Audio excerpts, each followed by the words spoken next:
There comes a moment often in the quiet despair between midnight prayers and unanswered questions when heaven leans in and God whispers, "You were never forsaken." If your soul feels bruised from the weight of invisible battles, if the noise of the world has blurred the voice of God, then pause now. You have not stumbled here by accident. You are one of the chosen, handpicked not for ease, but for endurance. And there is something God wants to tell you, something that will reshape your inner life. Stay with me until the end, for what is about to be spoken may shift your eternity. Today, we will examine 4 spiritual frontiers: your words, your thoughts, your emotions, and your stewardship. But more than that, we will enter the soul space where battles are waged silently: the anxious heart, the restless mind, the tongue that wounds or heals, the scarcity that tempts us to fear. You may be wondering, why does this battle feel endless? Why am I still stuck? Where is God when I feel forgotten, unqualified, unseen? These questions are not signs of weak faith. They are signs of deep longing. And longing is the echo of heaven in a human heart. What I offer you is not my opinion, but an unveiling drawn from Scripture, seasoned by struggle and breathed into by grace. If you've ever felt like control was slipping through your fingers, stay with me. What God wants to restore in you is not just order, but identity. And the His answers are already written on the doorposts of your soul. I will not promise comfort. I will not promise ease. But I do promise clarity, the kind that comes when the Spirit of God illuminates what has long been hidden. This message is not merely motivation. It is revelation, a journey not of escape, but of return. Return to truth. Return to discipline. Return to the sacred power entrusted to every believer who dares to walk in alignment with heaven. As we move through each area: mouth, mind, mood, and money, you will not only hear what is true, you will remember who you are. You are not powerless. You are not alone. You are not disqualified. You are a vessel of divine potential. But no vessel can carry glory unless it first allows itself to be shaped. So bring your questions, bring your weariness, bring your wondering heart, and walk with me step by step toward what God has already prepared. We begin your journey now. I have seen the quiet ruin of a life begin not with betrayal, nor with loss, but with a word. Just a word, unchecked, unfiltered, unwatched. It was not thunder that shattered the soul, but the whisper behind closed doors, the cold remark in the kitchen, the sharp reply to a child, the sarcastic sigh that cracked open a friendship like glass under pressure. We imagine that great damage requires great action, but more often it begins with something so small we barely notice it leaving our lips, until we see it echoing back in the wreckage it leaves behind. And so I say to you, words are not decorations. They are weapons. They are seeds. They are sails. Words direct the course of hearts, and in doing so, direct the course of destinies. You are not simply describing life when you speak. You are constructing it sentence by sentence, like scaffolding rising around the framework of your future. This is why the tongue, though small, is restless, because it knows its power. It knows that one sentence spoken in anger can sever what decades of love built. It knows that one careless comment can become a wound someone else carries for years. And what's more, it knows that it can build too. It can comfort, heal, awaken. Your mouth then is not a passive instrument. It is the threshold between your heart and the world. And every time you open it, something sacred is crossing over. You must see this: when you speak, heaven listens, and hell does too. For the spirit realm knows what we often forget, that your words are spiritual transactions. You are not just talking. You are transferring belief, transferring fear, transferring faith. And what you release has a direction, a destination, and a return. You are not powerless. You are not a victim of what others have spoken over you. You are a vessel of divine breath. The same Spirit that hovered over the waters at creation and brought order to chaos lives in you. And when you speak in alignment with heaven, creation happens again, this time in your own life. But first, you must choose the architect. Will your words be governed by wounds or by wisdom? Will they be shaped by resentment or by redemption? The mouth follows the heart, yes, but the mouth also forms the heart. Speak bitterness long enough and you will believe the world is bitter.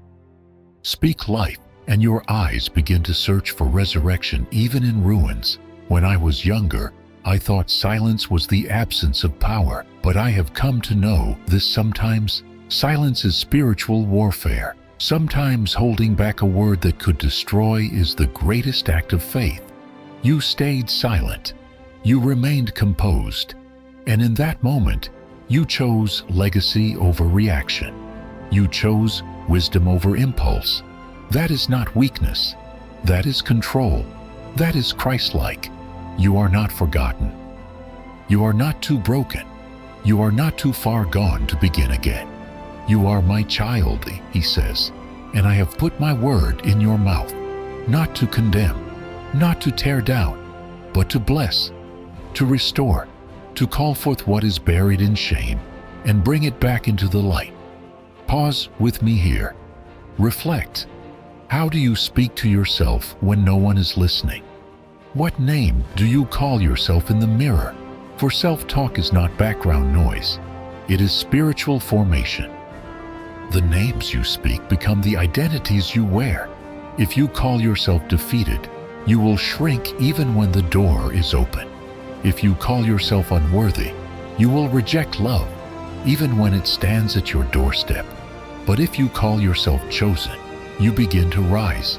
You begin to look suffering in the face and declare, I am still beloved, still sent, still seen.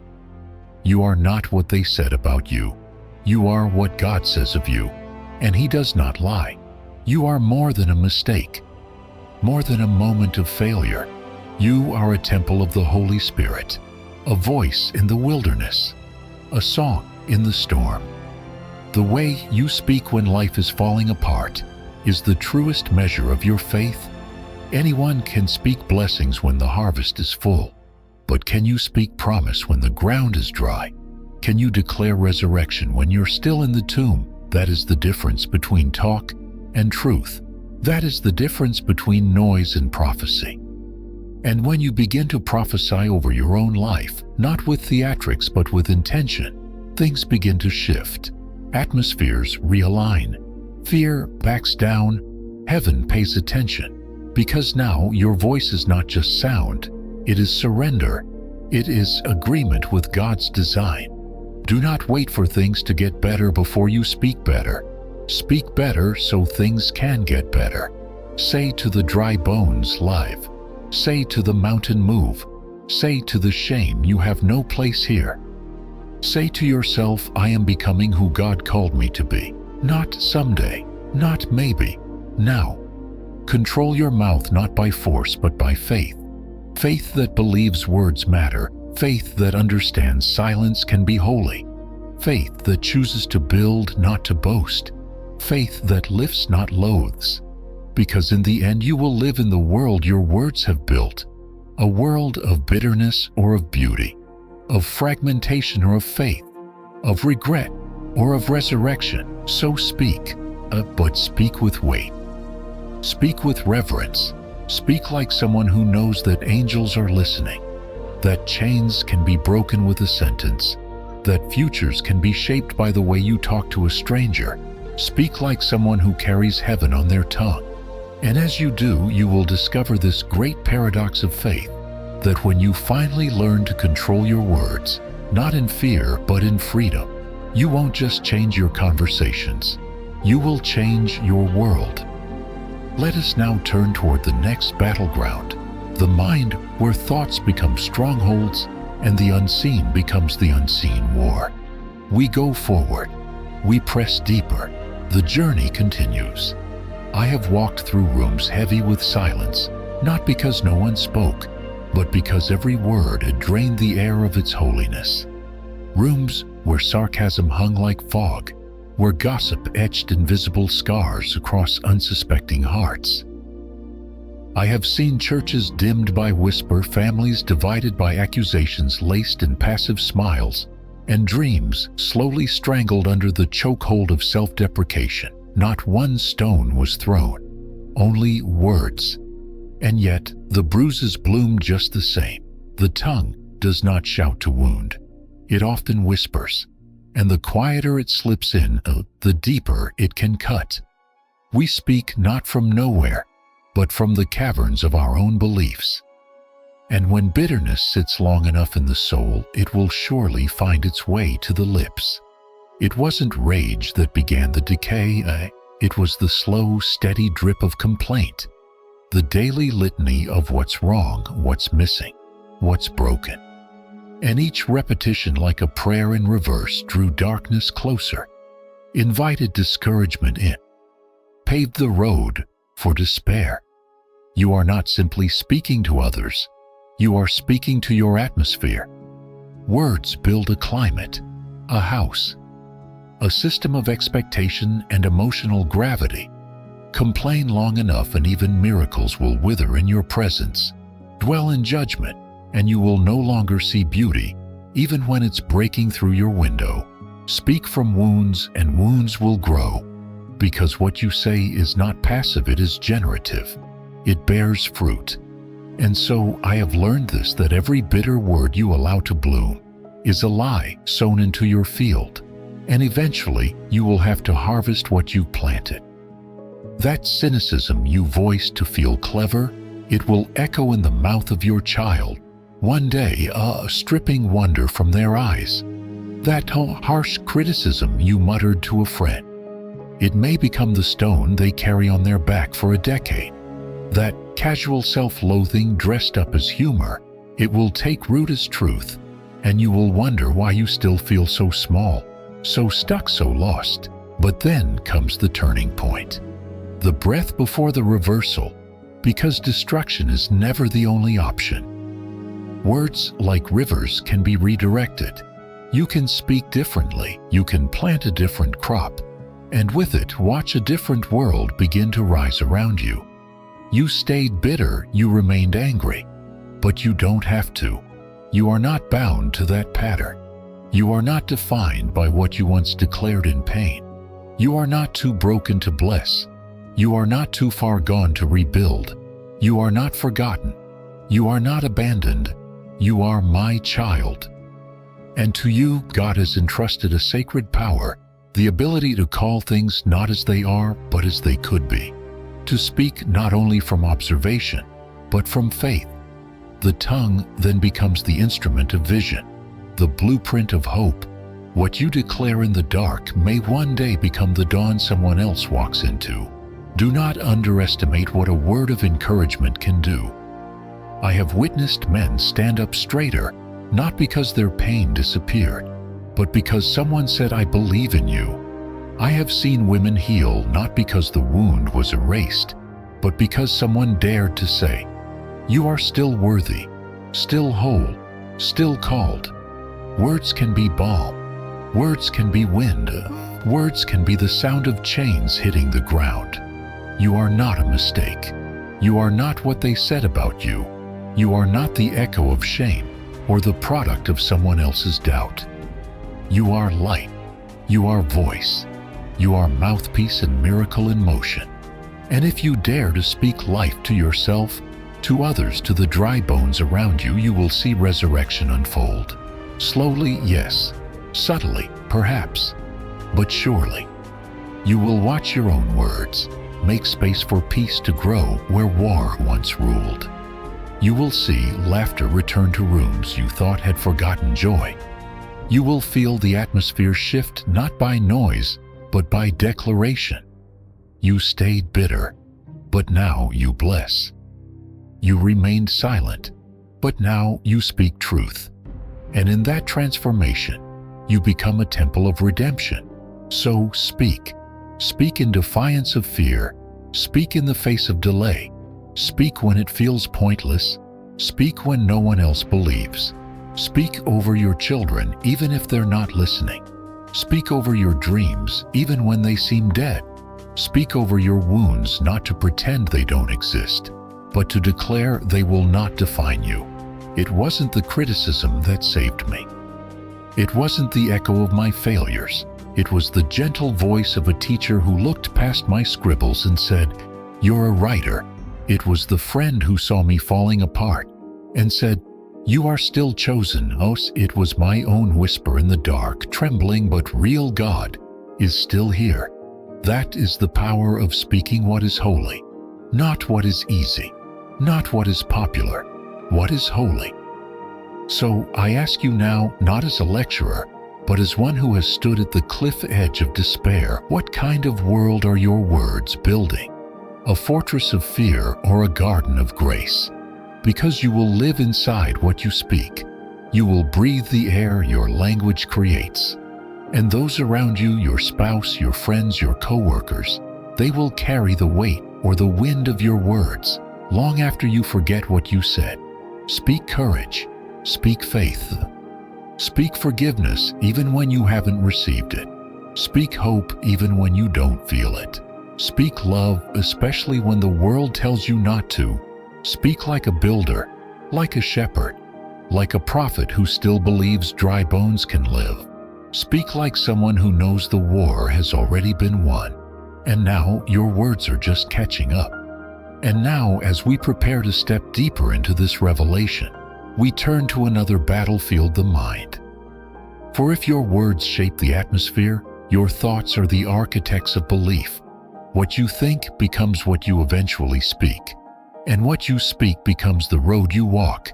We go forward. The journey unfolds. I have often found that the cruelest voice is not the one in the crowd, but the one that lives within. The whisper you rehearse in secret. The accusation no one else hears. The voice that says, "You're not enough. You'll fail again. You should have done better." It speaks not from malice but from familiarity. It sounds like your own. And that is why it is so dangerous. Because when lies wear your voice, you begin to trust them. This inner narrative, this self-talk, is not neutral. It is formative. You are not simply reflecting your reality when you speak to yourself. You are shaping it. You are laying down neural paths, writing scripts, carving grooves in the soul that your future will follow. And if the soundtrack of your soul is self-contempt, then do not be surprised when your spirit limps, because no one can walk tall under the weight of their own disdain. It wasn't the world that broke you. It was what you told yourself afterward. It wasn't the failure that defined you. It was the name you called yourself in its wake. And so many live imprisoned not by chains, but by conclusions, silent verdicts they never challenged, words they accepted without question. I can't. I'm not smart enough. No one cares. These phrases are not mere sentiments. They are spiritual ceilings. They are doors bolted from the inside, and too many have mistaken those doors for destiny. But it doesn't have to stay that way. You are not the failure. You are not the voice of shame. You are not the summation of missed chances or missed calls. You are my child, he says, and I have given you the power to speak life even over yourself. So then, if you can speak life to others, why do you speak death to your own future? Why bless your neighbor and curse your reflection? Why preach hope aloud, but breathe despair in silence? The war is not just out there, it is within. And the words you speak to yourself are not background noise, they are commands. They instruct your emotions, they inform your choices, they etch their way into how you carry your shoulders, how you take the next step, how you approach the waiting unknown. You stayed quiet, but your thoughts shouted. You remained composed, but your heart cracked beneath the weight of your own labels. And yet, even then, especially then, there is a grace that reaches deep. There is a voice more ancient, more faithful, more loving than your inner critic. The voice that once said, "Let there be light," now says to you, "Let there be clarity. Let there be truth." Because here is the truth: what you say to yourself shapes what you believe, and what you believe shapes how you live. The pattern is simple, subtle, unrelenting. Words, thoughts, actions, habits, destiny. One feeds the next. What begins in passing becomes permanent. What begins in language becomes life. You speak, "I'm not enough," and soon you no longer try. You speak, "It's too late," and eventually you stop hoping. You speak, "I don't matter," and before long you disappear from your own story. But speak differently and watch how everything begins to bend toward resurrection. Speak, "I am called," and your steps find courage. Speak, "I am forgiven," and your past loses its grip. Speak, "I am still being shaped," and your heart breathes again. The same mouth that once reinforced your prison can now open the gates. You are not disqualified. You are not too late. You are not your worst day. You are a living, breathing vessel of glory in process. You are still becoming. You are still loved. You are still seen. And you must speak like it. Speak over your mornings. Speak over your thoughts before they spiral.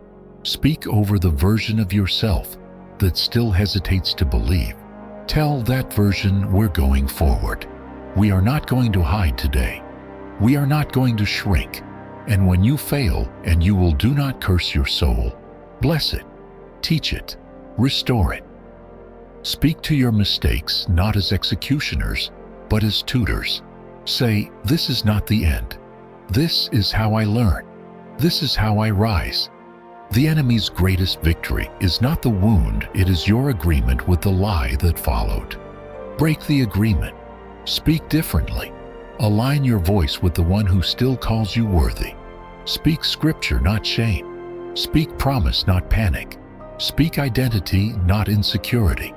Because every word you speak creates an environment, and your soul is listening. You may think this sounds too simple. That saying, "I am capable" or "I will overcome" is mere sentiment. But you would be wrong. Words are spiritual technology. They activate faith. They stir action. They set into motion things unseen. The man who says "I can" opens the door. The one who says "I can't" nails it shut.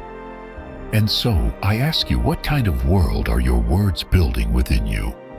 A wilderness of fear or a garden of grace? You stayed in survival mode for so long, you forgot what it meant to build. You remained under self-condemnation, not realizing you were never meant to be your own judge. But now it's time. Time to speak not from your wounds, but from your healing. Time to narrate your future not by your pain, but by His promise. You are not forgotten. You are not abandoned. You are not disqualified. You are mine. And every time you speak as if that were true, the atmosphere shifts. Your mind aligns. Your habits change. And destiny listens. You become the prophet of your own path. And with every word of truth, you are no longer just surviving, you are creating. Creating the life God already saw when He formed you. Creating the version of yourself that already lives in His heart. So speak again. Speak well and speak with intention. Speak until the echo of shame is replaced by the anthem of grace. And as your words become truth, and your truth becomes action, and your action becomes destiny, you will look back and see it began with a sentence. A holy sentence, spoken not over others, but over yourself. Now the stage is set, for thought becomes reality, and belief becomes motion. We step forward into the unseen battlefield of the mind, where fear crouches, but so does faith. The next chapter begins. We continue the journey. I have stood beside both kinds of people. One entered the room and drained the air, their words thick with complaint, their breath wrapped in what was lacking. Every sentence they spoke was a sermon of despair, and soon the room echoed them. Others became smaller. Hope folded into corners. Joy became self-conscious. It wasn't the storm outside that unsettled the space. It was the forecast coming from their tongue. You stayed long enough and their words began to write your mood. You left heavier than you came. But then there was the other, the one who spoke light even in shadow, the one who didn't ignore pain but refused to bow to it. They named goodness in the midst of lack. They saw possibility like prophets see promise. You remained near them, and slowly you believed again. You breathed again. Their faith was contagious, not loud, not forced, but steady, unapologetically steady. It wasn't their circumstances that changed the atmosphere. It was their language. You are not forgotten. You are not too broken. You are my child. And your words, yes, yours can do the same. You can shape the unseen. You can call forth life. You can be the one who shifts the weight in the room, not by being louder, but by being anchored. Anchored in truth. Anchored in God. Anchored in hope that speaks before it sees. The choice is yours. Speak decay, and it will follow. Speak life and watch what grows. The fiercest battles I have ever fought were not in the open. They were not loud. They did not leave scars on the skin. They took place in the mind, quiet, relentless, unannounced. They crept in not with swords, but with suggestions. You won't make it. You're not chosen. You're too late. And because they sounded like my own thoughts, I believed them. Not because they were true, but because I never stopped to challenge them. Every action, whether born in light or shadow, begins in the mind. It wasn't the failure that started with the fall. It was the thought that whispered long before you're already falling. It wasn't the victory that began with applause. It was the hidden, private decision made in the stillness of thought to rise again when no one else believed you would. You stayed unseen. You remained uncelebrated, but in your mind, something shifted, and that shift birthed every step forward that followed. That is why Scripture speaks not just to what we do, but to what we think. As a man thinketh in his heart, so is he. Not so he may become, so he is. Because identity flows not first from action, but from awareness. The thoughts you allow to root in your heart become the lens through which you interpret the world and yourself. You are not simply acting out your personality. You are performing the script your mind repeats when you are alone. And so, we arrive at a sobering truth. You cannot live a peaceful life with a tormented mind. You cannot build a future when your thoughts are trapped in the ruins of the past. You cannot walk in calling when your mind rehearses disqualification. You will go where your thoughts have gone, and if you do not take them captive, they will take you captive instead. I've seen this play out in every soul I've shepherded. The person who lives in fear did not simply wake up anxious. They meditated on worst-case scenarios until they became familiar, until fear felt like home. The one who walks with hope did not stumble into it. They spoke life over their thoughts. They guarded their inner gates. They built mental habits that aligned with truth. It wasn't easier for them. It was intentional, daily, deliberate. Because you are not helpless. You are not doomed to be at the mercy of every stray idea. You are not too broken to train your mind. You are not forgotten. You are not abandoned. You are my child, and I have given you authority not just over actions but over the thoughts that precede them. And yet, we so often treat our thoughts as visitors rather than territory. We welcome whatever enters. We give space to shame.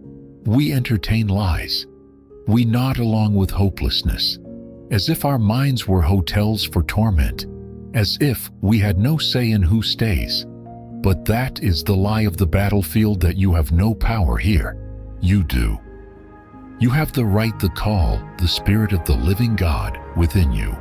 And by that Spirit, you can choose which thoughts stay and which must go. You can cast down arguments, break agreements, silence the voice of fear. You can renew your mind. It won't be instant. It won't be easy. But it will be holy. It will be worth it. And it starts with awareness. You stayed reactive for so long. You remained silent while thoughts ran wild. But now you begin to notice. Now you pause. Now you ask, where did that thought come from? Who does that voice belong to? Does this align with the heart of God or the scars of my past? And just by asking, you take back territory. Your mind is not just a storage space. It is sacred ground. It is a battlefield. And every thought is a soldier, either for your healing or for your harm. What you dwell on, you empower. What you rehearse, you magnify. And what you believe, you become. So train your thoughts like a warrior trains for battle, not in panic, but in discipline.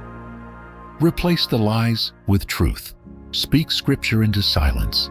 Journal what is good. Memorize what is eternal. Sing what is holy. You stayed anxious.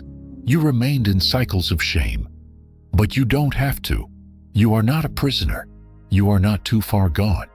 You are my child, and I am renewing your mind even now. You are not your last mistake. You are not the worst thing you've believed. You are not defined by the fear you've nurtured. You are becoming new. And it begins here, in the mind, because the mind is the threshold. What begins there travels into your words, your choices, your rhythms. Thought becomes language. Language becomes motion. Motion becomes habit, and habit becomes legacy.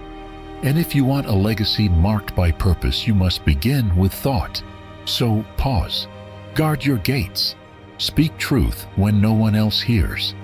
Teach your mind to think on what is lovely, what is pure, what is praiseworthy. Starve your fears. Feed your faith. Because the mind cannot hold both fear and trust. One will push the other out. And whichever you feed will grow. You are not forgotten. You are not too weak to win this war. You are my child, and I will not leave you defenseless. So rise. Rise with a new mind. Rise with new thoughts. Rise with a renewed imagination. Because the world may never see the battle, but heaven does, and it sees you winning.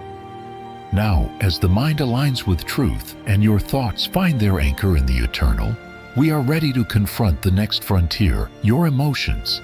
For what flows from your thoughts becomes the tide of your mood, and the next chapter waits. We walk forward still. I have watched it happen in the smallest, quietest ways, the becoming. A man who once believed he was a failure, slowly living like one. A woman who repeated, "I'm not worthy," now walking with her shoulders folded, inward eyes, searching for exits in every room. They were not born defeated. They were not created in despair. But they rehearsed despair so many times, it began to wear their skin. You are what you think, not because thought is magic, but because thought is direction. It points you, it pulls you, it paints what's ahead, and then dares your feet to follow. It wasn't the failure that did the damage. It was the belief that the failure defined them. It wasn't the pain that broke them. It was the internal narrative that said pain meant disqualification. And so they became what they thought: invisible, incapable, forgotten. But not because they were, because they believed they were. You stayed in that thinking too long. You remained in that cycle until it became familiar, and familiarity often feels like truth. But hear me, truth is not always what feels safe. Sometimes truth is disruptive. Sometimes truth shouts back at fear and says, "You are not the final word." Because fear doesn't need to be silenced. It needs to be surpassed. This is where the great turning begins, not in the absence of fear, but in the presence of courage that moves anyway. Fear may walk beside you, whisper in your ear, tighten around your lungs. But it doesn't hold the pen. It doesn't author your next step unless you hand it the script. And I say this not as theory, but as testimony. I have felt its weight. I have heard its voice. And I have chosen, trembling though I was, to walk forward. You are not the fear you feel. You are not the hesitation you carry. You are not the what if that keeps you up at night. You are my child. You are chosen. You are equipped for the road that frightens you. And that fear, however loud, is not your ceiling. It is your threshold, and no, cross it. But this crossing is not accidental. It is trained. It is intentional. Just as the athlete trains the body to endure, to respond, to move under pressure, so must you train your thoughts. Mental strength is not a gift. It is a discipline. It is repetition. You do not wake up with a renewed mind. You build it. You rebuild it. You teach it to bow to truth and not trauma. This is not about denial. You are not pretending that darkness doesn't exist. You are choosing not to dwell in it. You are not lying to yourself about the challenge. You are choosing to tell yourself a fuller truth, that God is with you in it, that His promise is not shaken by your weakness, that your mind can be renewed, not by pretending the past didn't happen, but by refusing to let it dictate the future. You stayed in shame long enough. You remained in fear long enough. But you are not forgotten. You are not too broken. You are my child. And now you rise not on feeling but on discipline, not on adrenaline, but on truth rehearsed, spoken, believed. So speak it. Speak it to your thoughts. Speak it to the lies before they grow roots. Speak it in the morning before the world speaks louder. Speak it when you fail, especially when you fail. Speak like one who knows that God's mercy meets you where your logic ends. And when the thoughts come, because they always do, pause. Ask, where did this come from? Ask, does this align with who God says I am? Ask, is this fear or is this wisdom? Is this conviction or is this condemnation? And when you have tested the thought, train your mind again. Not once, daily, not perfectly, faithfully. You will not win every thought today, but you can win the battle of surrender. You can say, this one is not from God, and you can let it go. You can say, this one is hard to believe, and choose to believe it anyway. That is faith, not certainty, not comfort, but choosing truth, intention, walking forward while the storm still speaks. You are not weak for having to fight your thoughts. You are not defective because fear still knocks. You are a warrior in training. And every time you resist the lie and cling to the truth, you grow. You become. You align. And the more you train, the more automatic it becomes. Like a muscle that used to ache but now lifts with grace. Like a runner who no longer doubts the next step. Like a mind once fractured now moving in rhythm with heaven's pace. You are not your old pattern. You are not your worst day. You are not the voice that told you you couldn't. You are becoming disciplined, becoming strong, becoming new. And this mind, this soul center once ruled by fear, is now learning to yield to faith. Faith that says, even if I feel it, I don't have to follow it. Faith that says I am more than my thoughts. Faith that says he who began a good work in me will complete it even here, even now. So train your mind, feed it well, watch over it like a field that's about to bloom. And when fear speaks again, and it will speak back, speak stronger, speak like a child of the King, because you are not forgotten, you are not too broken, you are my child, and your mind renewed and ready will carry you further than fear ever could. Now we move forward again. For if the mind is trained, the mood can be tempered, and the next territory is your emotional terrain. We press on. The journey deepens. Not all poison is bitter. Some of it comes sweetly wrapped, scrolling endlessly, laughing at cruelty disguised as humor, drowning in curated lives that make your own seem smaller by the minute. I've seen the damage. It does not always instantly, but slowly, quietly. The soul shrinks before the body even moves.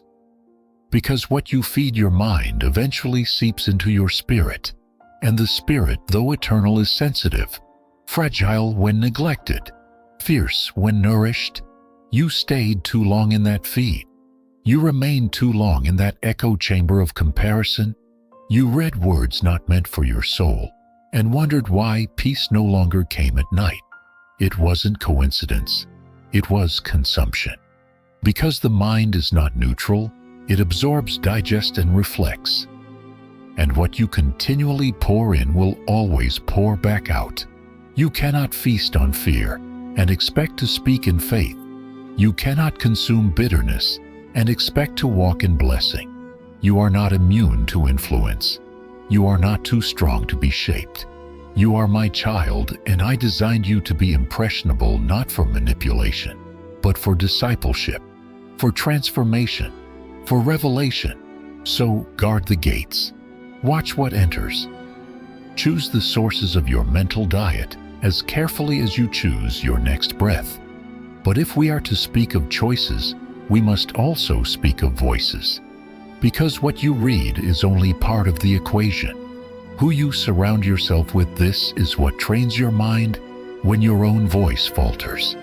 This is what holds your thoughts when you are too tired to filter them. You stayed in toxic company because it was familiar. You remained in environments that mocked hope, that magnified doubt, that made cynicism feel like wisdom. And slowly, unknowingly, you began to echo them. Their language became your inner monologue. Their sarcasm became your scripture.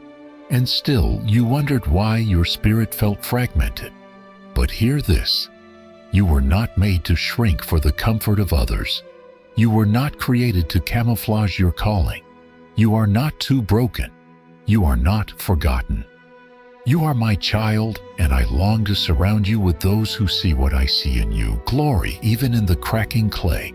So choose your community. Choose it like your soul depends on it, because it does.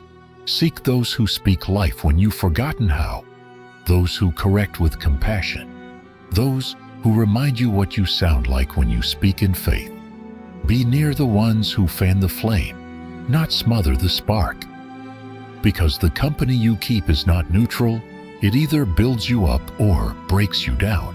Now we come to the critical moment, the confrontation of the lie, the deeply held, softly spoken, cleverly disguised deception. I can't.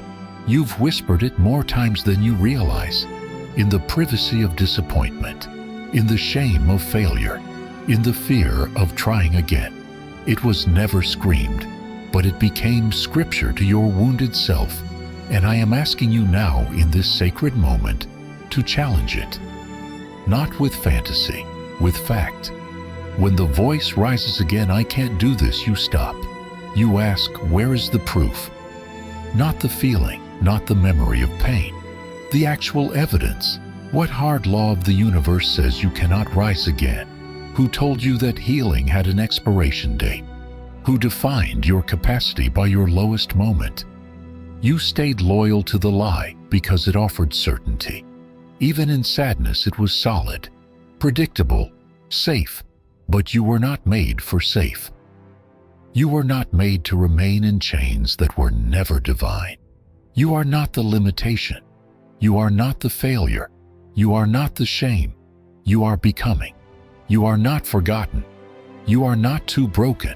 You are my child. And the moment you begin to challenge the lie is the moment your mind begins to open again, to breathe again, to rebuild what the enemy hoped you would never question. Doubt is not the enemy, unexamined doubt is. So examine it. Hold it up to the light and ask it to answer you. You will find that many of the thoughts that torment you do not survive the light of truth. They are shadows, long, dark, intimidating, until you step into them and realize they had no substance. And then you take a new breath. You step a little taller. You speak a little stronger, because your mind once captive has begun to return home. So feed it light, surround it with truth. Challenge the voices that sound familiar but feel foreign to your spirit. You stayed in the cycle too long. You remained in the lie too long. But now you rise. And when the old thought returns, and it will speak back, speak louder, speak clearer, speak like someone who knows they've been rescued. Because you have. And now your mind cleansed, trained, inspired is ready for more. For this next chapter is not just about thought. It is about emotional mastery, the climate of the soul, the mood that colors every decision, every reaction, every prayer. We move now to that fragile place, where storms rage, where peace is possible. The journey continues. There is a kind of seeing that comes before the eyes ever open, a vision not drawn on paper, but etched upon the soul. I have walked with people who were surrounded by darkness, yet they lived as if the dawn had already come, not because their circumstances changed, but because their imagination was sanctified. They saw by faith, and faith, true faith, is a kind of vision. You stayed in discouragement because you couldn't yet see the future. You remained stuck because you had no picture of freedom. And that is where so many fall, not in ability, but in imagination. They cannot move forward because they've never seen themselves free. They've never pictured the victory. They've never visualized the breakthrough. But you are not forgotten. You are not too broken. You are my child, and I have placed within you the divine capacity to see what is not yet visible, to dream what is not yet born, to speak as though it already were. So close your eyes, not to escape, but to receive. Picture what it looks like to be whole, to walk boldly, to forgive freely, to lead without fear, to rise from ashes with joy that refuses to apologize. See it, hold it, and let that vision speak louder than your past. It wasn't the money that changed the story. It wasn't the applause. It was the moment you believed it was possible. That belief shaped your posture, your decisions, your prayers. You began to live into the image your soul carried, and that image, birthed in quiet moments with God, became your map through the wilderness. Visualization is not fantasy. It is focus. It is alignment. When you see the purpose, you endure the pain. When you hold the vision, you withstand the delay. So rise and see again. Speak again. Dream again. Not because the world has changed, but because you have. And this time, your imagination belongs to heaven. There was a morning when I woke up to sunlight on the wall and the scent of coffee in the air. And yet still I felt the heaviness return before I had spoken a word. No enemy had approached. No news had arrived. But my soul already sagged, and I realized, not for the first time, that the battlefield that day would be invisible. It would not be fought with hands, but with perspective. Because mood is not weather, it is lens. And how you see determines how you walk. Your mood is not harmless. It is not small. It is the filter through which you interpret everything, every conversation, every task, every glance from a stranger. You think the world has turned gray, but really it is your spirit that's clouded. You believe everyone is distant, but perhaps your heart has retreated first. You stayed in that feeling too long.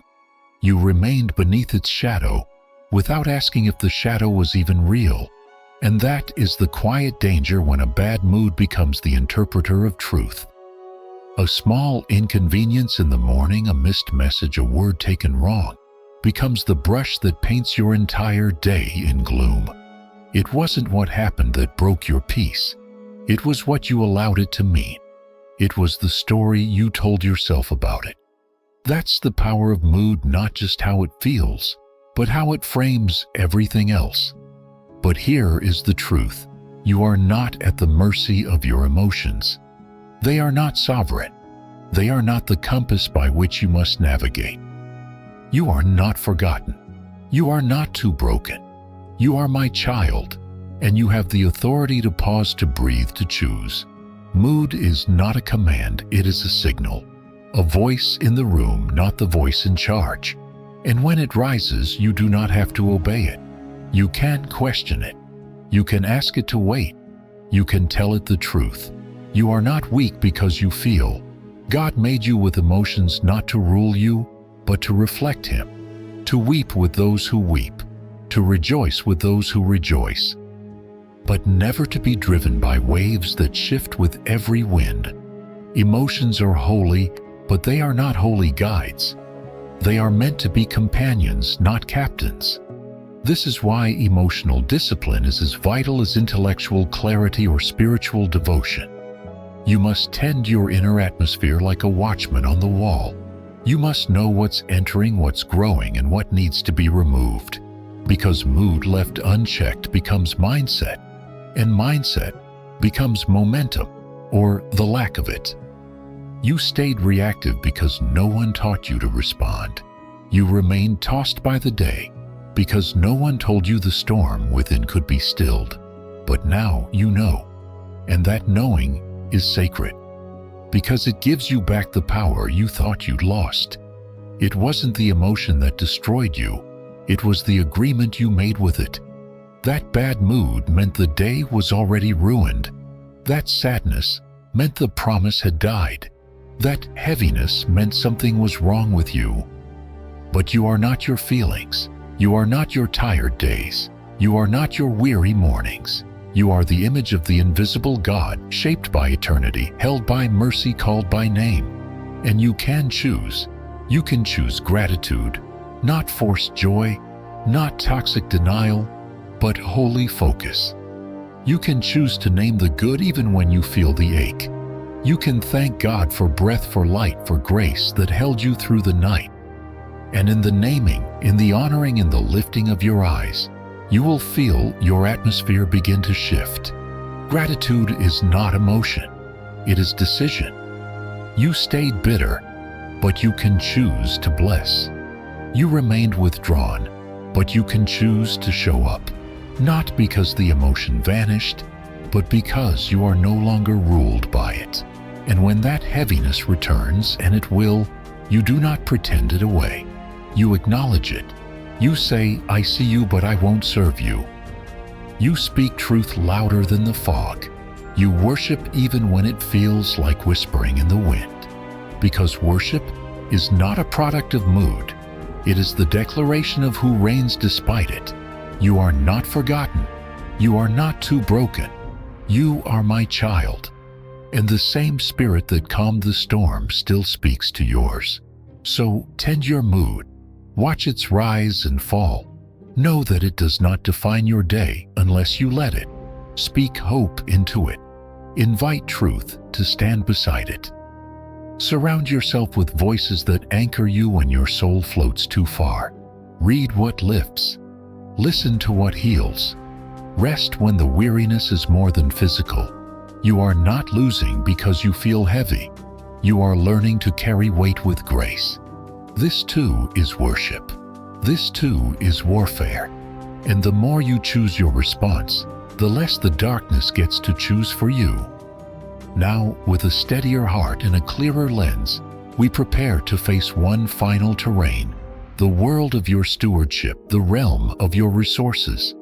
Because what follows mood is movement, and how you manage what you have reflects what you believe about who you are. The journey continues, and you are still rising. I have felt emotions strong enough to shake the soul, grief that swallowed time, joy so piercing it felt like music in the marrow, rage cold and uninvited, love warm and eternal. Emotions I've come to learn are not enemies. They are not shameful, they are real, but they are not always right. You stayed too long in what you felt. You remained loyal to the mood that rose suddenly and made demands. But the emotion was not your master. It was your mirror. It showed you something. It did not have the power to define everything. That's where the world misleads you, telling you if you feel it, it must be true. But it wasn't true. It was passing. A fog, not a fortress. A wave, not the sea. You are not what you feel in the moment. You are not the anger you felt last night. You are not the sadness that crept in after the door closed. You are not the fear that stirred when the numbers didn't add up. You are not forgotten. You are not too broken. You are my child. And your identity is rooted in what I've declared over you, not in what your emotions whisper during the storm. So, what do we do with feelings that rise like thunder but vanish like mist? We honor them. We do not worship them. We ask them what they reveal, but we do not let them take the wheel, because emotions were never designed to steer. They were designed to signal, to warn, to awaken, but never to control. And this is the difference between reacting and responding. Reaction is automatic. It erupts from unexamined places. It strikes back before wisdom has spoken. Response is chosen. It is shaped by patience, not pressure. It listens before it moves. It blesses even when it aches. You stayed reactive because you thought there was no choice. You remained stuck because you thought the feeling had final say. But now you know. You can feel and still choose. You can tremble and still stand. You can weep and still walk in truth. You are not the product of every emotion you've ever felt. You are not the echo of someone else's outburst. You are not chained to the reaction you gave yesterday. You are my child, and I have placed within you the power to respond not like the world, but like the one who formed you. And that begins with awareness. You must pause, in the midst of the rush, in the middle of the mood, before the sentence escapes your lips. Pause, ask the question, what am I feeling right now? Not to analyze yourself into paralysis, but to recognize what you've been carrying without noticing. Because some of you are exhausted and didn't know it. Some are grieving but calling it irritation. Some are afraid but masking it as anger. You stayed numb, but your spirit was screaming. You remained silent, but your soul needed space to speak. And when you pause long enough to ask the question, the fog begins to lift. The pressure loses its urgency. The voice of God, so easily drowned in emotional chaos, becomes clear again. Not because the storm ends, but because your awareness of His presence grows stronger than the sound of your panic. This is what transformation begins, with not denial of emotion, but dominion over it. You do not push the feeling away. You invite it into the light. You say, I see you. But you do not get to dictate the story. God does. It wasn't the feeling that needed to be buried. It was the lie attached to it. Because every emotion has a message, but not every message is true.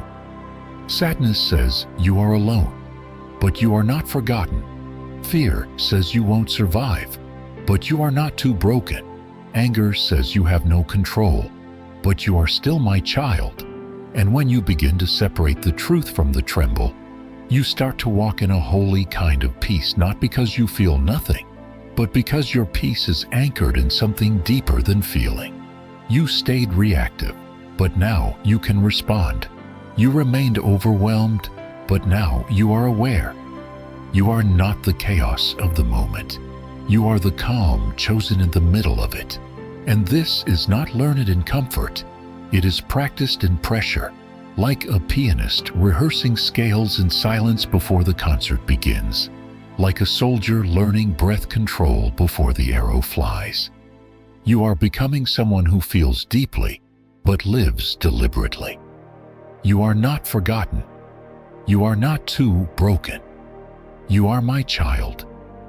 And I will meet you not when the emotions are gone, but right there in the middle of them, in the breath before the response, in the whisper before the decision. In the moment, you choose presence over panic. And now, with emotion no longer ruling your action, we move deeper still. toward the ground where peace grows, toward the soil of gratitude, where your spirit learns to reframe reality. We are not finished. We are just beginning. The journey continues. It begins with something small. A glance you misread, a meeting that ran long, a message left unanswered. Something trivial, easily dismissed by the rational mind, but your spirit catches it. Your body tenses, and before you know it, the mood has shifted. The warmth of the morning is replaced by the chill of agitation. It wasn't the event that ruined the day. It was your agreement with the weight of it. It was the moment you allowed one fragment of disappointment to color the canvas of everything else. You stayed in that moment too long. You remained beneath its cloud, convinced it had the right to define the rest of your day. But it didn't. It never did. It was a flicker, not a flame. And you soul-breathed, heaven-designed, spirit-marked, you are not held hostage by inconvenience. You are not a servant to the small offenses of life. You are not forgotten. You are not too broken. You are my child, and I have given you the authority to release what no longer serves your joy. To let go is not weakness, it is wisdom. It is knowing what deserves your energy and what does not. It is choosing not to make permanent what was meant to pass.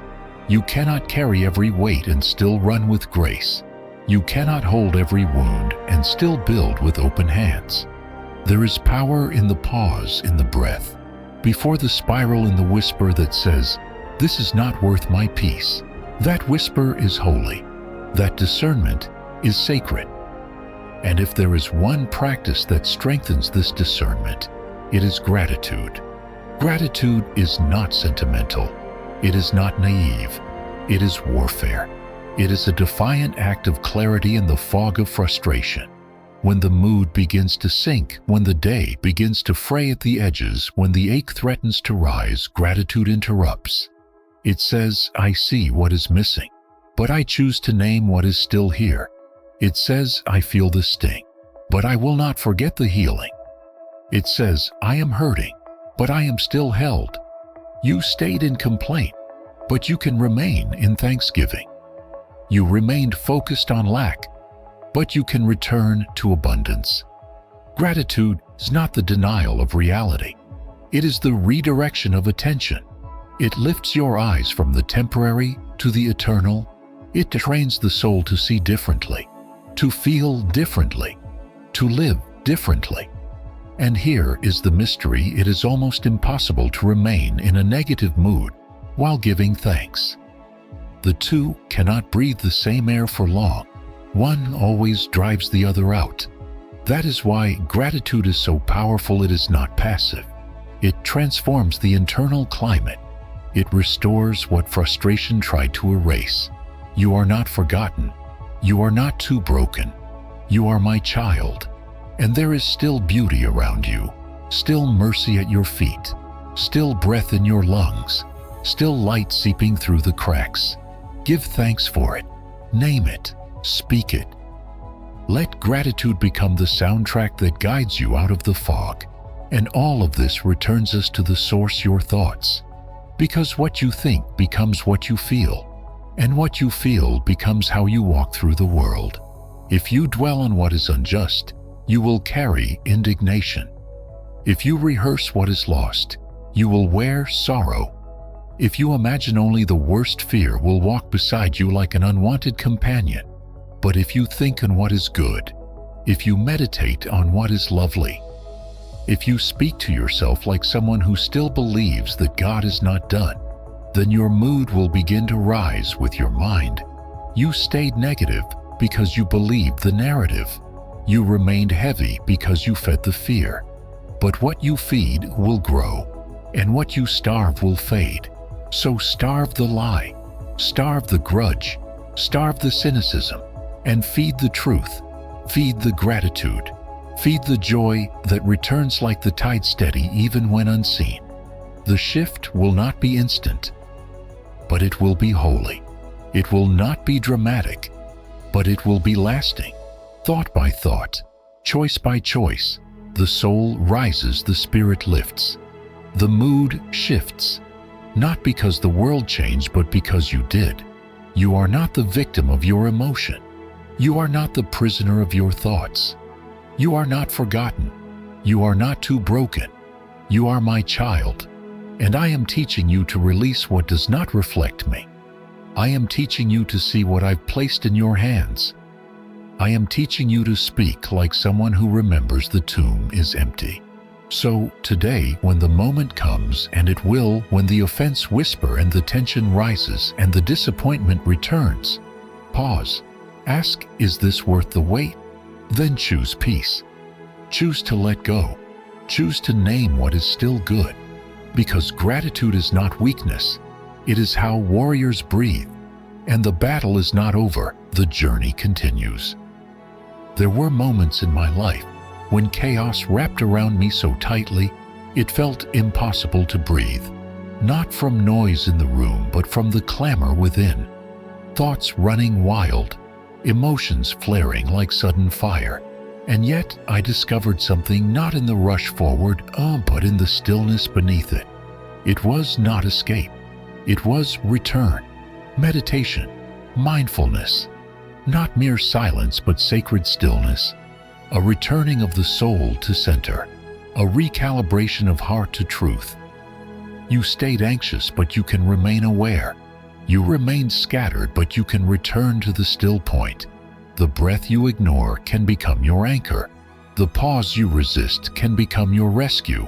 Meditation is not emptiness, it is focus. Not drifting, but dwelling. To sit, to breathe, to invite the spirit into your thoughts without noise. That is not weakness. That is warfare. You are not forgotten. You are not too broken. You are my child. And I meet you in the quiet when you choose presence over pressure. When you come not to perform, but to listen. Not to impress, but to be held. And in that space, emotions begin to settle. Clarity returns. The storm subsides, not because the world changed, but because your soul found stillness again.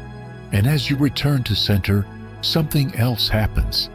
The atmosphere begins to reflect you. For energy, real spiritual energy, does not lie. The bitterness you release comes back around. But so does the joy you carry, the peace you protect, the kindness you extend. You stayed reactive, but you can be radiant. You remained guarded, but now you open. And what flows from you will flow back to you. You attract what you embody. Hope invites hope. Faith calls forth faith. Positivity does not just change your mood, it draws others into its light. So breathe again. Sit in silence. Guard your energy. Speak peace. And know this: what you carry matters. What you project returns. You are not what happened to you. You are not what others failed to see. You are my child, and your presence, anchored and aware, is more powerful than you realize. Now the spirit is still, the heart is open, and we continue. There were seasons when noise followed me into the silence, when I walked into empty rooms and still felt crowded by thought, by fear, by emotion I hadn't yet named. I knew the sound of worship, the practice of discipline, the beauty of scripture, but what I lacked was stillness. The kind of stillness not found in sleep but in surrender, not in passivity but in presence. And there, in that holy quiet, I discovered a sacred truth. Some storms are not calmed by louder prayers, but by a quieter soul. You stayed busy, hoping the noise would drown the ache. You remained distracted, thinking movement would keep the pain at bay. But stillness is not the enemy. Stillness is the invitation.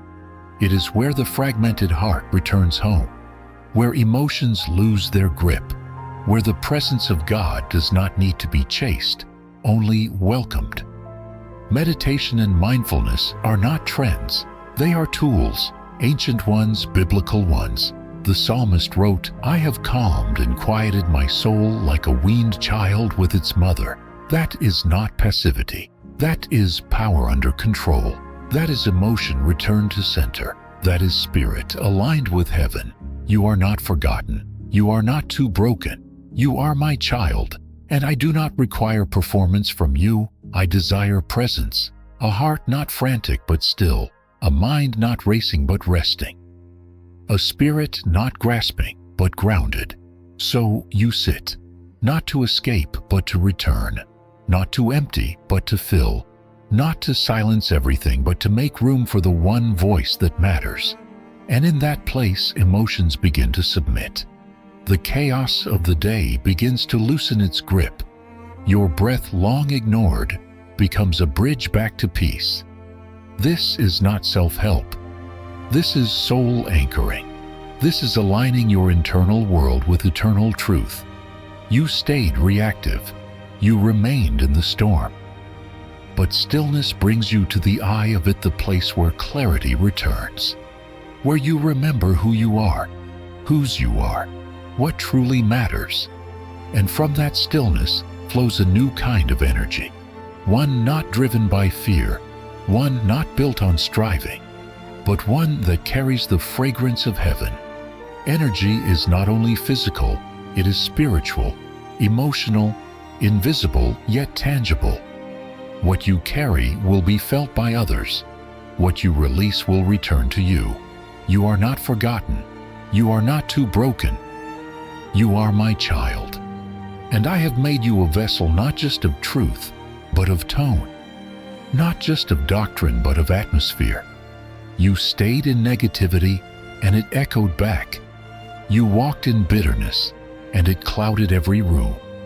It wasn't punishment. It was reflection. The world you built outside mirrored the world you allowed inside. And now you know. You can shift the energy. You can change what you carry. Because peace is contagious. So is joy. So is hope. And when you live from a place of mindful stillness, you do not just find peace, you become peace. You do not just find favor, you attract it. People will wonder why they feel lighter around you. It wasn't your words. It was your presence. You are not forgotten. You are not too broken. You are my child. And the atmosphere you cultivate within is the atmosphere you bring wherever you go. And this is not only for your own sake. This is for the weary stranger, the coworker battling despair, the child watching you for cues on how to carry hard days. When you choose stillness over frenzy, gratitude over complaint, centeredness over chaos, you become a resting place for others, a refuge without walls, a lamp set on a hill.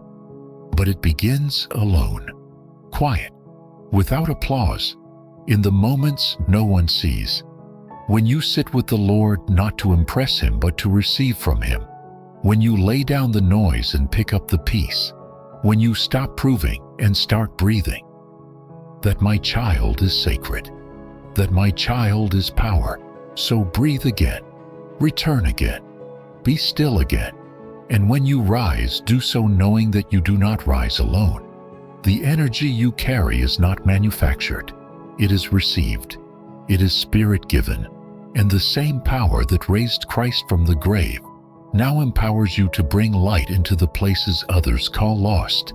So when the world feels cold, be warmth. When the room feels tense, be presence. When despair speaks loudly, be quiet hope. And you will find that in giving peace you receive more of it. You stayed scattered, but you can remain steady. You remained anxious, but you can return aligned. You are not forgotten. You are not too broken. You are my child. And the stillness within you will shape the world around you.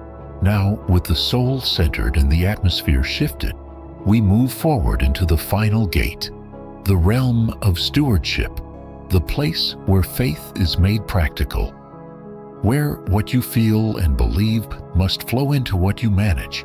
The journey is not over. It deepens still. I have seen entire lives undone, not by poverty, but by passivity, not by lack of income, but by lack of intention. The wages came. The bills were paid. But the soul was weary. The stress remained.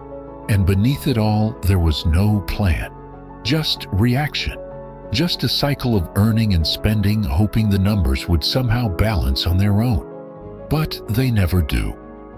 Because freedom does not come from income, it comes from clarity, from stewardship, from knowing where each dollar goes before it ever arrives. You stayed overwhelmed because you never wrote it down. You remained anxious because you avoided the numbers. But peace will not enter where you refuse to look. Budgeting is not a burden, it is a blueprint, a holy act of foresight, a declaration that you will not live by crisis, but by calling. You are not forgotten. You are not too broken. You are my child, and I desire you to live free not only spiritually, but financially. To live free, you must live by design, not default. You must give every dollar a destination. You must name it, direct it, steward it. Because money, like time, will disappear when it is not managed. And it's not about being rich. It's about being ready. Ready to bless. Ready to build. Ready to obey when God says move. You cannot move in faith if your finances are always in fear. You stayed behind because you reacted to life. You remained stuck because you let expenses dictate your vision. But planning is not control, it is courage. It is the sacred discipline of saying, I will not spend blindly. I will not give my energy to chaos. I will know where my seed is planted. And once that plan is in place, something extraordinary happens. You begin to breathe again. Because budgeting, though often avoided, is the birthplace of peace. There is liberty in knowing. There is strength in structure. There is dignity in discipline. Budgeting is not restriction.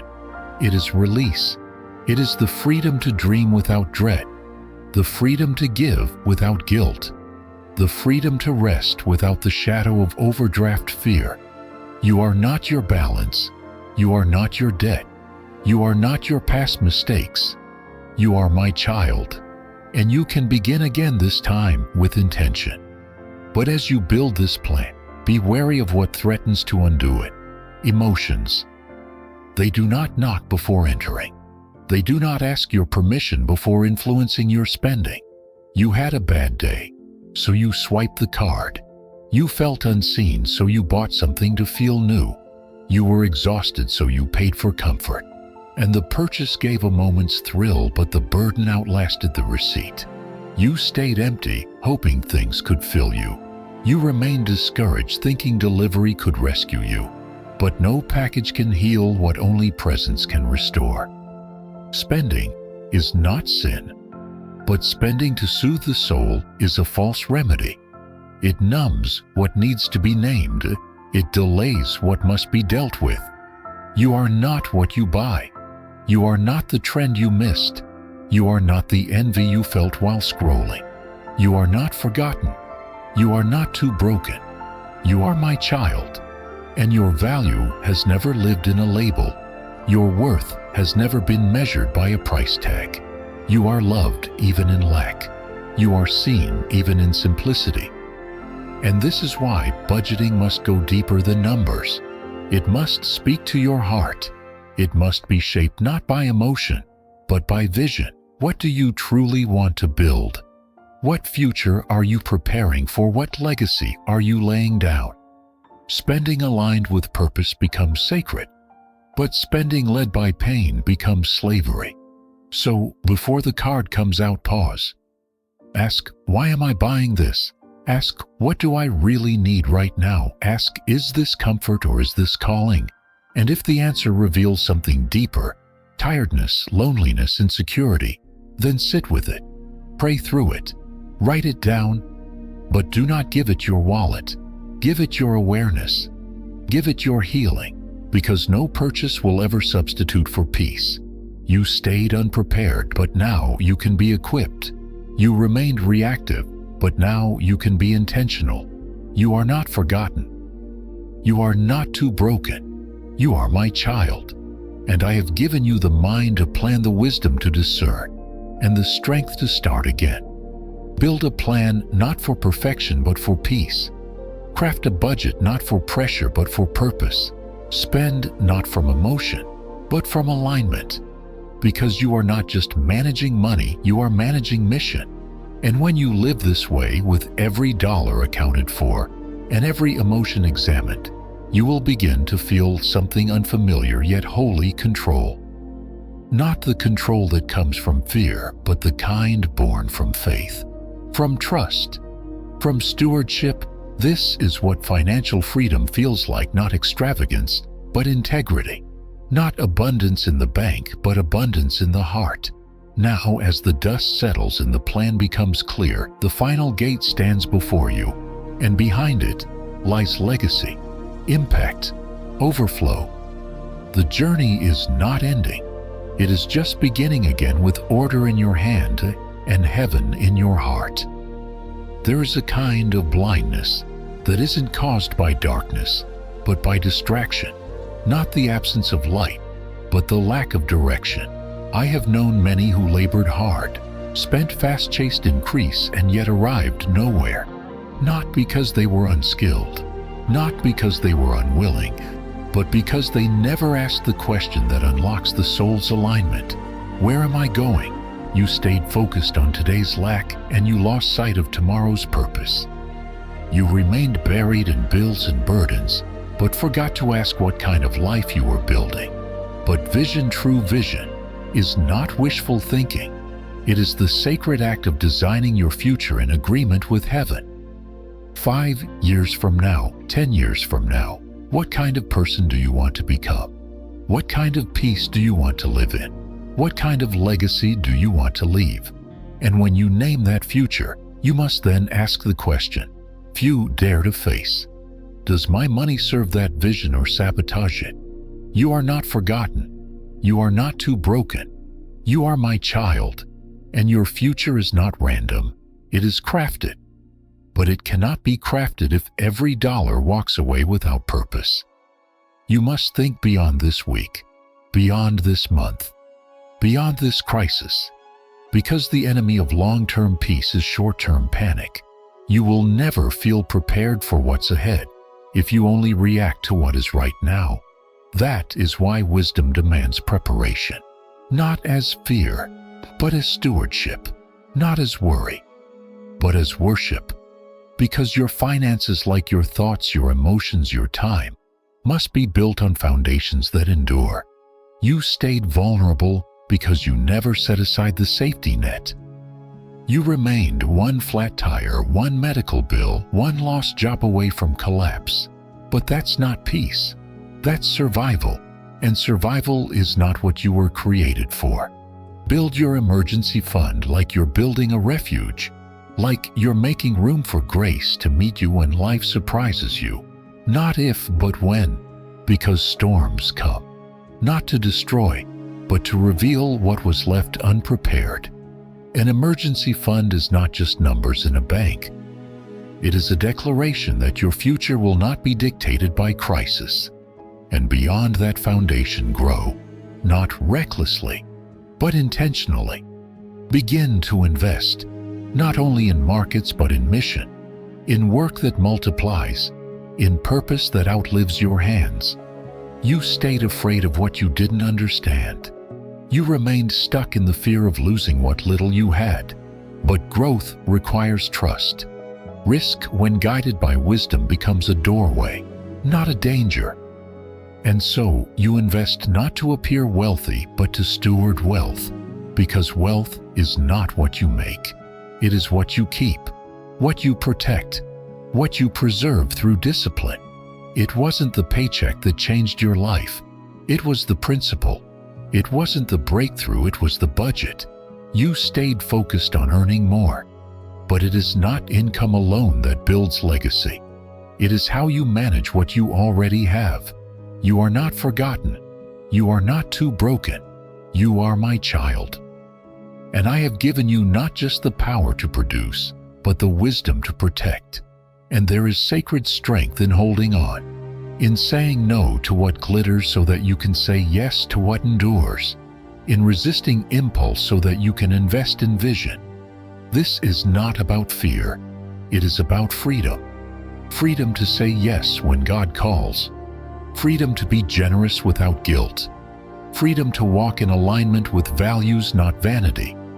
You stayed caught in the cycle thinking more would solve it. But more without management is just noise, and noise never builds anything that lasts. So now you ask with holy honesty, where am I going? What will it take to get there? What do I need to stop doing now so I can become who I was called to be later? And from that posture, from that place of reverence and readiness, you begin to rebuild. You write the vision. You craft the plan. You prepare for the unexpected. And you protect what matters. You are not forgotten. You are not too broken. You are my child. And your calling is not just to earn, but to endure. Not just to spend, but to sow. Not just to dream, but to do. So when the opportunity arises, you'll be ready. When the door opens, you won't be bound. When the test comes, you won't be shaken, because you built with wisdom, because you planned in peace, because you lived with the end in mind and eternity in your heart. And now, with vision before you and structure beneath you, we continue. There is still more to uncover, still more to steward. The journey presses on. It was never about being rich, not truly. I've met men with fortunes who lived like prisoners and others with little who moved through life unburdened. So I began to ask not what they had, but what they could choose. That is the true measure. Not how much, but how free. Not the weight of gold, but the lightness of decision. You stayed enslaved to the cycle. You remained at the mercy of bills and balances. And yet your soul longed not for excess, but for option, for space, for the holy power to say yes to what aligns and no to what does not. That is freedom, the sacred gift of agency. You are not forgotten. You are not too broken. You are my child. And I did not call you to live bound by survival. I called you to walk in stewardship, in wisdom, in quiet strength. Because financial freedom is not about luxury, it is about liberty. It wasn't the number in the account that brought peace. It was the moment you no longer had to choose between obedience and obligation. When generosity no longer hurt. When rest no longer cost you the rent. When purpose was no longer delayed by debt. That is the fruit of freedom. You stayed reactive, but you can become deliberate. You remained anxious, but you can be aligned.